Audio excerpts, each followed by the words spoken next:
watching this movie called Hype, the Obama Effect. And it was this movie that was made, and basically one of the claims that was made was that there was a media bias towards Barack Obama, or particularly the Democratic Party, by the mainstream media. In your personal opinion, do you believe that holds true, or do you believe that that's just BS? It's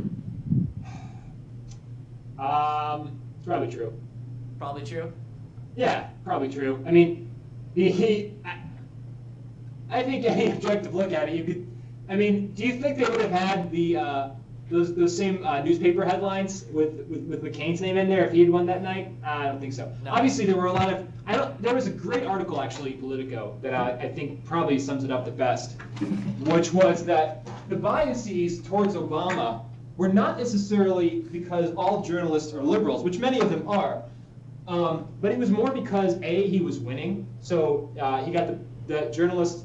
They love a winner, and they write stories about the process. So they write stories about how he's winning. Well, to say something about that right there, actually, sorry to interject. It was also, I heard that this was true before he even won in Iowa, that MSNBC in particular would help him out, give him these freebie little interviews and say, make him look good, and he'd smile, and everybody would love him. Oh, this Obama guy, he looks really interesting.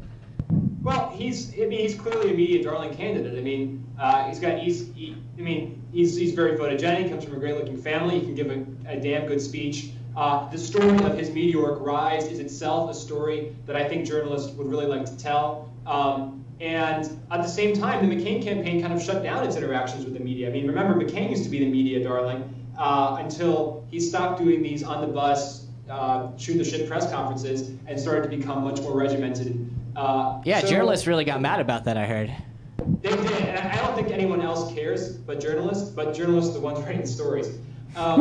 So, yeah, I don't remember all the points in that article, but the main point was it wasn't because of policy necessarily. I think, yes, a lot of journalists are liberal, but I truly do think they can put their political feelings aside to write stories about what's going on.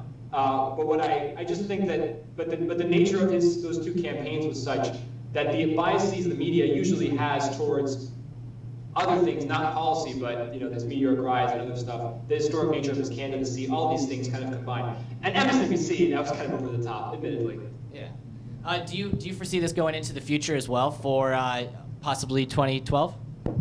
You mean this kind of? Oh no, because now that he's in power, he's someone that's going to be attacked by the media constantly. I think. Okay. I mean, if history's any guide, I think that's probably what will happen.